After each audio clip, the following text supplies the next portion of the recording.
tem uma coisa que deixa qualquer um relaxado e feliz, é assistir bons desenhos animados. Mas você sabia que provavelmente o seu desenho favorito tá cheio de referências e segredos que você nunca se deu conta?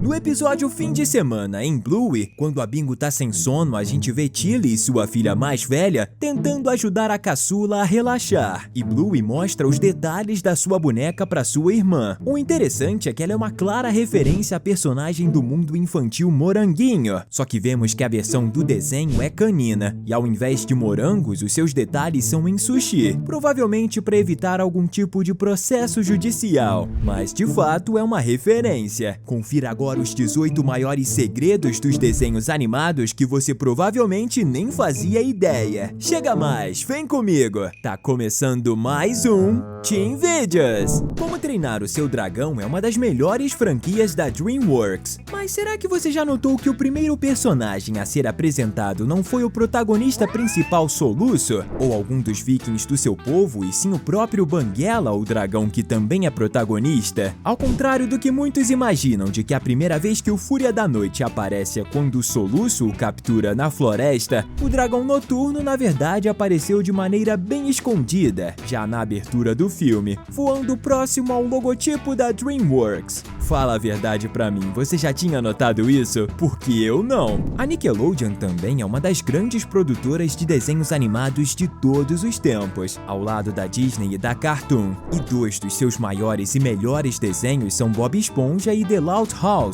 então nada mais lógico que os desenhos façam referência um ao outro. Por exemplo, em um episódio em que Lisa tira uma nota baixa por não saber se relacionar com outros alunos, vemos que ao fundo da sala existe um quadro com 4 seres marinhos, uma esponja amarela, um caranguejo, uma estrela do mar rosa e um polvo meio azulado. Essa é uma clara indicação aos 4 personagens principais de Bob Esponja: Bob, seu siriguejo, Patrick e Lula Molusco.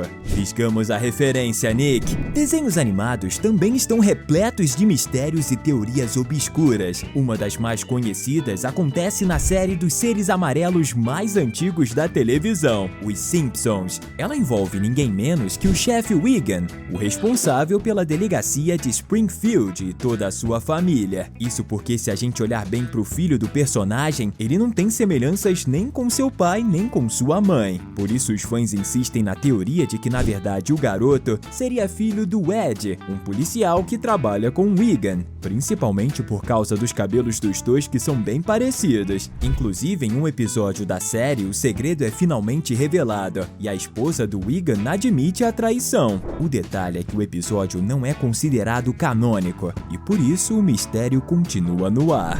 Falando nos Simpsons, ele foi o primeiro desenho a ter quase todos os seus personagens com a pele completamente amarela, e seria algo que os Minions repetiriam 21 anos depois. Mas será que você sabe de onde veio a ideia de fazer os Simpsons totalmente dessa cor? Acredite se quiser, a escolha aconteceu porque os animadores acharam que seria menos trabalhoso usar o amarelo, já que assim eles não precisariam desenhar uma linha diferenciando a pele ou os cabelos dos 3 filhos do Homer e da Marge, Bart, Lisa e Maggie. Em outras palavras, essa cor poderia ser usada tanto para os cabelos como para a pele dos personagens. E olha, acabou dando muito certo, tanto que o desenho é lançado há mais de 35 anos de maneira ininterrupta. Falando em teorias ocultas em animações, com certeza uma das mais intrigantes envolve a possibilidade dos 2 filmes de maior sucesso da Disney dos anos 90 se passarem na mesma época. Estamos falando de Aladdin, que se passa em Agrabah, em algum lugar do Oriente Médio, e Hércules, que se passa na Grécia Antiga. A teoria se baseia no fato de que quando Aladdin e Jasmine estão fazendo um passeio pelo tapete mágico, eles passam por um jardim repleto de construções e esculturas de estilo grego. E quando vamos para Hércules, a gente percebe que Mégara, o par romântico do semideus filho de Zeus, acaba esbarrando em uma estátua de Cupido muito parecida com a que aparece em Aladdin, o que indica que toda a teoria de que os 2 filmes se passam na mesma época, faz todo sentido. Agora diz pra mim, você é fã de desenhos animados? Se for, comenta aqui embaixo #sim. Escreve pra gente também qual que é o seu desenho favorito. Eu vou ler todos os comentários, hein?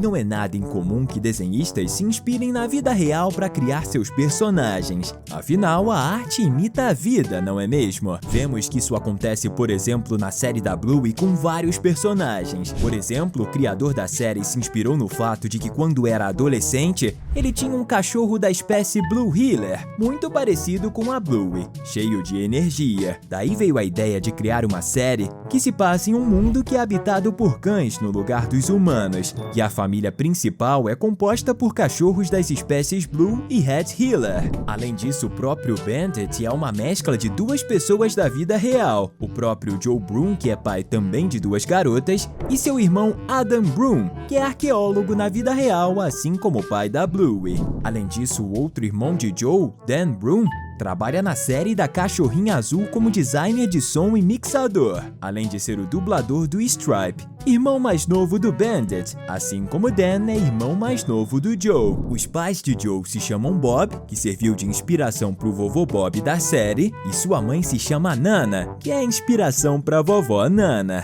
Detalhe, ela é até mesmo a dubladora da avó da Bluey na série, provando que a inspiração é real. Como falamos aqui no vídeo, muitos criadores de desenhos animados se inspiram em pessoas próximas e até em si mesmas para criarem os seus personagens. Matt Groening, o criador dos Simpsons, se inspirou em seu pai e sua mãe, que se chamavam Homer e Margaret, para criar o casal principal do desenho. Fora isso, ele também tinha duas irmãs na vida real, e adivinha o nome delas? Se você disse Lisa e Meg, você acertou. Basicamente, ele pegou os nomes dos seus parentes e colocou em cada um dos personagens principais. E se você tá perguntando de onde veio a inspiração para a criação do Bart, o personagem com maior capacidade para fazer maldades e pegadinhas com outras pessoas na história dos desenhos animados, a gente também tem a resposta. Matt Groening se inspirou em ninguém menos que ele mesmo para fazer o personagem, comprovando que de fato ele deve ter sido aquele aluno de classe que não deixa ninguém em paz. Falando em personagens que são especialistas em aplicar pegadinhas, a gente lembra da dupla Harold e George, do filme Capitão Cueca. Em um determinado momento, eles acabam sabotando a privada inteligente criada pelo seu colega gênio. E quando eles fazem isso, a gente pode ver que o robô entra em parafuso e vários nomes começam a aparecer no seu visor. E se a gente pausar no momento certo, vamos perceber que um dos nomes que aparece é David.